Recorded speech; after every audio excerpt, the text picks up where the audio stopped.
श्री शिवाय नमस्तुभ्यम। सभी भक्तों को सादर प्रणाम। आप सभी भक्तों का दिन मंगलमय हो। भगवान शिव, माता पार्वती की कृपा आप सभी के जीवन पर सदा सर्वदा बनी रहे। भक्तों, आज की इस वीडियो में आप सुनेंगे सावन के चौथे सोमवार पर सोमवार व्रत कथा। साथ ही कथा के अंत में आप शिव चालीसा का पाठ भी श्रवण करेंगे। सावन सोमवार व्रत का महत्व।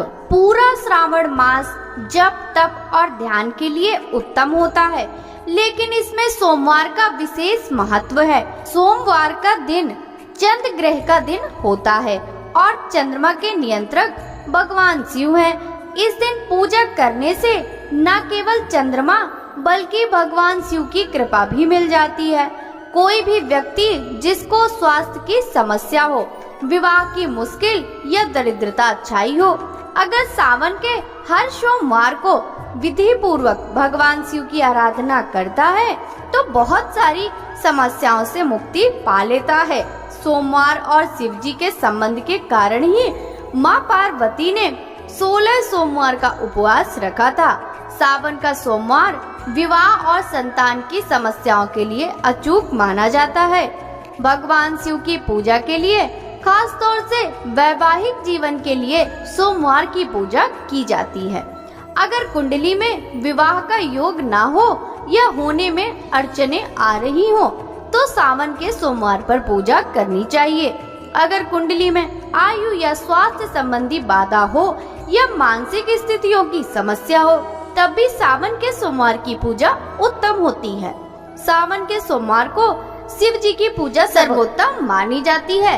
इसमें मुख्य रूप से शिवलिंग की पूजा होती है और उस पर जल तथा बेलपत्र अर्पित किया जाता है।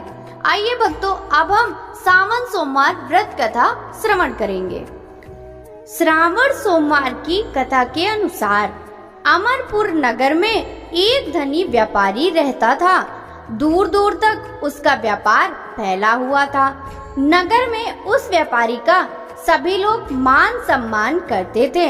इतना सब कुछ होने पर भी वह व्यापारी अंतर्मन से बहुत दुखी था, क्योंकि उस व्यापारी का कोई पुत्र नहीं था।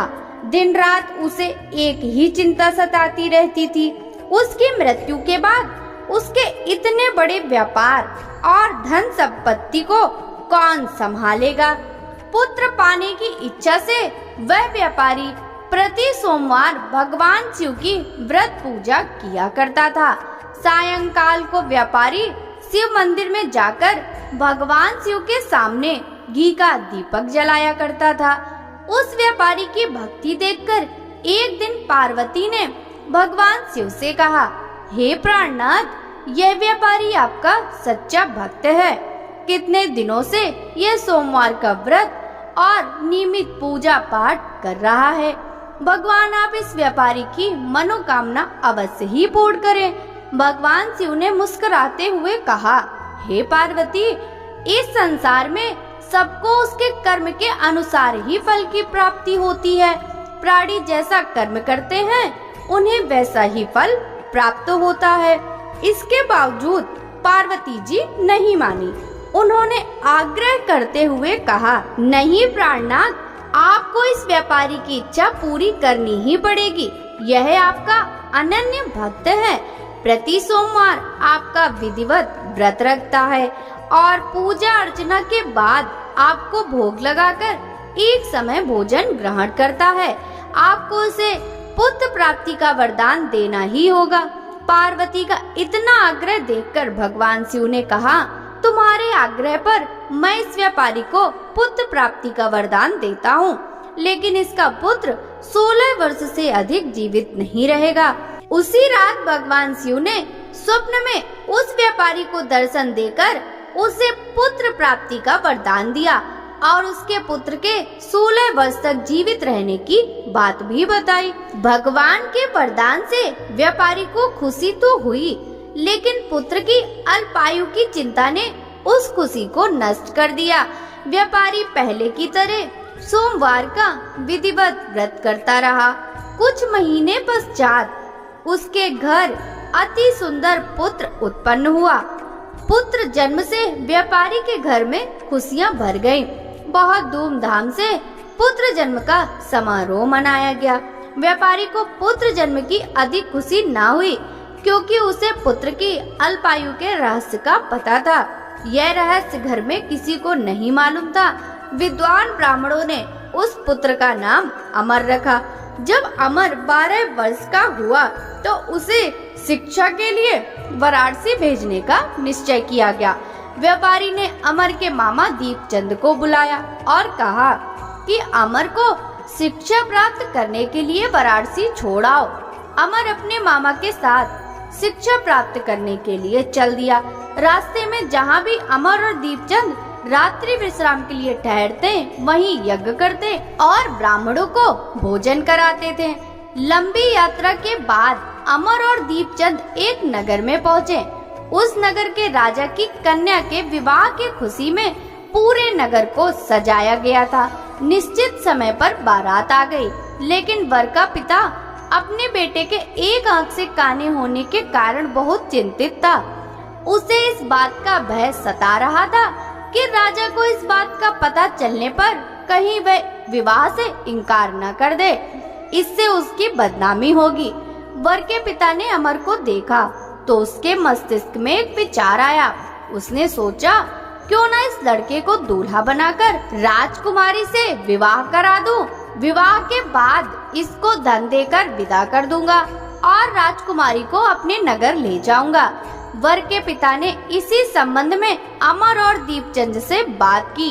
दीपचंद ने धन मिलने के लालच में वर के पिता की बात स्वीकार कर ली। अमर को दूल्हे के वस्त्र पहनाकर राजकुमारी चंद्रिका से विवाह करा दिया गया। राजा ने बहुत सा धन देकर राजकुमारी को विदा किया। अमर जब लौट रहा था तो सच नहीं छिपा सका। उसने राजकुमारी की ओढ़नी पर लिख दिया, राजकुमारी चंद्रिका, तुम्हारा विवाह तो मेरे साथ हुआ था। मैं तो वाराणसी में शिक्षा प्राप्त करने जा रहा हूँ। अब तुम्हें जिस नवयुवक की पत्नी बनना पड़ेगा वह कान्हा है। जब राजकुमारी ने अपनी ओढ़नी पर लिखा हुआ पढ़ा तो उसने काने लड़के के साथ जाने से इनकार कर दिया। राजा ने सब बातें जानकर राजकुमारी को महल में रख लिया। उधर अमर अपने मामा दीपचंद के साथ वाराणसी पहुंच गया। अमर ने गुरुकुल में पढ़ना शुरू कर दिया। जब अमर की आयु 16 वर्ष पूरी हुई तो उसने एक यज्ञ किया। यज्ञ की समाप्ति पर ब्राह्मणों को भोजन कराया और खूब अन्न वस्त्र दान किए।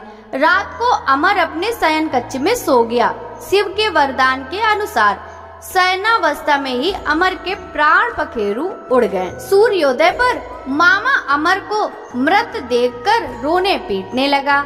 आसपास के लोग भी एकत्र होकर दुख प्रकट करने लगे। मामा के रोने विलाप करने के स्वर समीप से गुजरते हुए भगवान शिव और माता पार्वती ने भी सुने।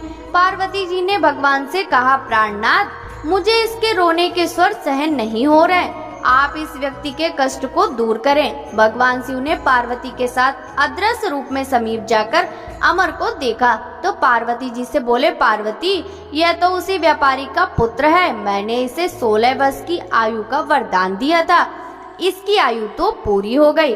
पार्वती जी ने फिर भगवान शिव से निवेदन किया, हे प्राणनाथ, आप इस लड़के को जीवित करें, नहीं तो इसके माता पिता पुत्र की मृत्यु के कारण रो रो कर अपने प्राणों का त्याग कर देंगे। इस लड़के का पिता तो आपका परम भक्त है, वर्षों से सोमवार का व्रत करते हुए आपको भोग लगा रहा है। पार्वती के आग्रह करने पर भगवान शिव ने उस लड़के को जीवित होने का वरदान दिया और कुछ ही पल में वह जीवित होकर उठ बैठा। शिक्षा समाप्त करके अमर मामा के साथ अपने नगर की ओर चल दिया। दोनों चलते हुए उसी नगर में पहुँचे जहाँ अमर का विवाह हुआ था। उस नगर में भी अमर ने यज्ञ का आयोजन किया। समीप से गुजरते हुए नगर के राजा ने यज्ञ का आयोजन देखा।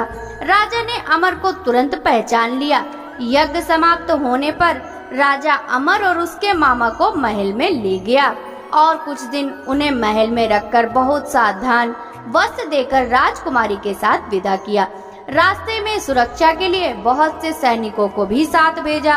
दीपचंद ने नगर में पहुंचते ही एक दूत को घर भेजकर अपने आगमन की सूचना भेजी। अपने बेटे अमर के जीवित वापस लौटने की सूचना से व्यापारी बहुत प्रसन्न हुआ। व्यापारी ने अपनी पत्नी के साथ स्वयं को एक कमरे में बंद कर रखा था। भूखे प्यासे रहकर व्यापारी और उसकी पत्नी बेटे की प्रतीक्षा कर रहे थे। उन्होंने प्रतिज्ञा कर रखी थी, यदि उन्हें अपने बेटे की मृत्यु का समाचार मिला तो वे दोनों ही अपने प्राण त्याग देंगे। व्यापारी अपनी पत्नी और मित्रों के साथ नगर के द्वार पर पहुंचा।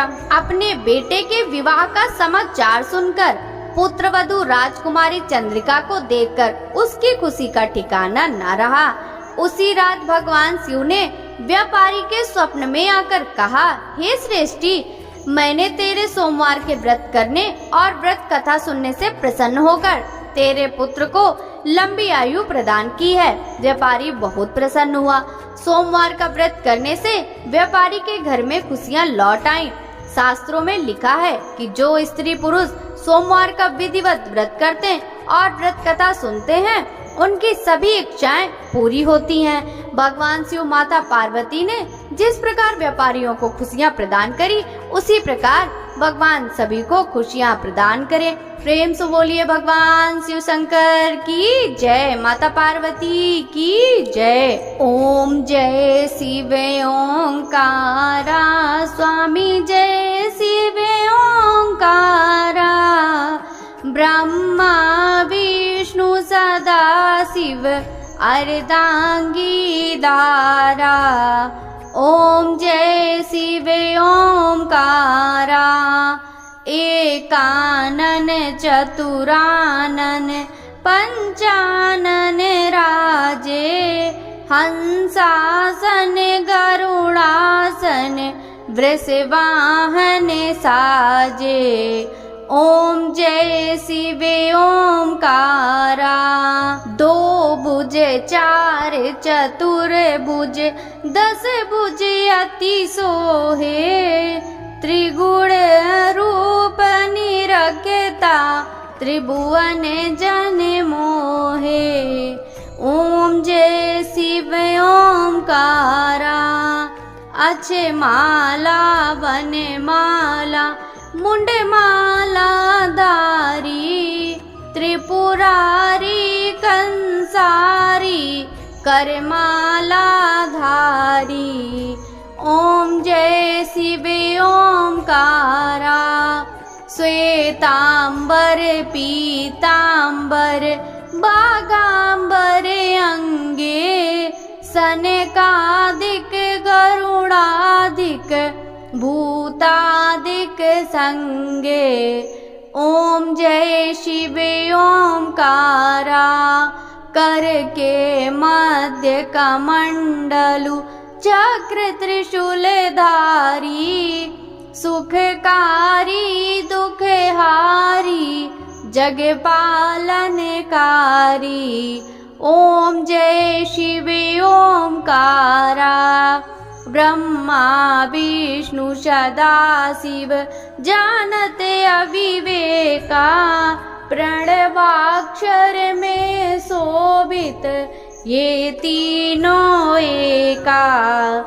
ओम जय शिव ओंकारा, लक्ष्मी सावित्री पार्वती संगा, पार्वती अर्धांगी शिव लहरी गंगा। ओम जय शिव ओंकारा, पर्वत सोहे पार्वती शंकर कैलासा, बांगे धतूर का भोजन भस्मी में वासा। ओम जय शिव ओंकारा, जटा में गंग बहते हैं गल मुंडन माला, शेष नांग लिपटावत ओढ़त मृग छाला। ओम जय शिव ओंकारा, काशी में विश्वनाथ विराजे नंदी ब्रह्मचारी, नित्य उठ दर्शन पावत महिमाति भारी। ओम जय शिव ओमकारा। त्रिगुण स्वामी जी की आरती जो कोई नर गावे। कहत शिवानंद स्वामी मन वांछित फल पावे। ओम जय शिव ओमकारा। स्वामी जय हर शिव ओमकारा। भगवान शिव जी की जय। भोलेनाथ भगवान की जय। जय गणेश गिरजा सुवन मंगल मूल सुजान। कहत अयोध्या दास तुम देव अभय वरदान। जय गिरजापति दीन दयाला सदा करत संतन प्रतिपाला। भाल चंद्रमा सोहत नीके कानन कुंडल नाग फनी के। अंग गौर सिर गंग बहाए मुंड माल तन चार लगाए। वस्त्र खाल बाघ अंबर सोहे छवि को देख नाग मन मोहे। मैना मातु की हवे दुलारी बाम अंग सोहत छवि न्यारी। कर त्रिशूल सोहत छवि भारी करत सदा शत्रुन क्षयकारी। नंदी गढ़े सोहे तय कैसे सागर मध्य कमल है जैसे। कार्तिक श्याम और गढ़ राऊ या छवि को कही जात नकाऊ। देवन जब ही जाय पुकारा तब ही दुख प्रभु आप निवारा। किया उपद्रव तारक भारी देवन सब मिले तुम ही जुहारी। तुरस्त सदासन आप पठायो लव निमेष मह मारी गिरायो। आप जलंधर असुर सहारा सुयस तुम्हार विदित संसारा। त्रिपुरासुर सन युद्ध मचाई सबहि कृपा कर लीन बचाई। किया तपहि भागीरथ भारी पूरब प्रतिज्ञा तासु पुरारी। दानिन मह तुम सबको नाही सेवक स्तुति करत सदाही। वेद नाम महिमा तव गाई अकत अनादि भेद नहीं पाई। प्रकट उदति मंथन में ज्वाला जरत सुरासुर भय विहाला। कीन दया तह करहि सहाई नीलकंठ तब नाम कहाई। पूजन रामचंद्र जब कीना जीत के लंक विभीषण दीना। सहस कमल में हो रहे धारी कीन परीक्षा तबहि पुरारी। एक कमल प्रभु राखयु जोई कमल नयन पूजय चह सोई। कठिन भक्ति देखी प्रभु शंकर भय प्रसन्न दिए इच्छित वर। जय जय जय अनंत अविनाशी करत कृपा सबके घटवासी। दुष्ट सकल नित मोहि सतावे भ्रमत रहो मोहि चैन न आवे। त्राहि त्राहि मैं नाथ पुकारू यही अवसर मोहि आन उबारो। लय त्रिशूल शत्रुन को मारो संकट से मोहि आन उबारो। माता पिता भ्राता सब कोई संकट में पूछत नहीं कोई। स्वामी है एक आस तुम्हारी आए हरऊ मम संकट भारी। धन निर्धन को देत सदाही जो कोई साचे सो फल पाई। स्तुति के विधि करें तुम्हारी क्षमाओ नाते अब चूके हमारी। शंकर हो संकट के नाशन मंगल कारण विघ्न विनाशन। योगी यति मुनि ध्यान लगावे नारद सारद शीस नमावे। नमो नमो जय नमः शिवाय सुर ब्रह्मादिक पार न पाए। जो यह पाठ करे मन लाई तापर होते हैं शंभु सहाई। ऋणिया जो कोई हो अधिकारी पाठ करे सो पावन हारी। पुत्रहीन कर इच्छा जोई निश्चय शिव प्रसाद ते ही होई। पंडित त्रयोदशी को लावे ध्यान पूर्वक होम करावे।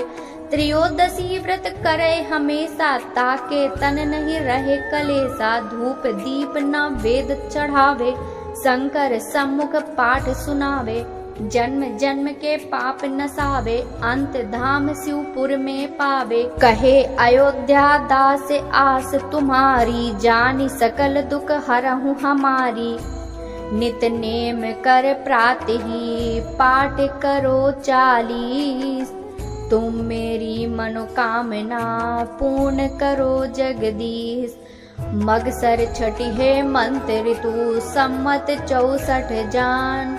अस्तुत 40 मही पूर्ण कीन कल्याण।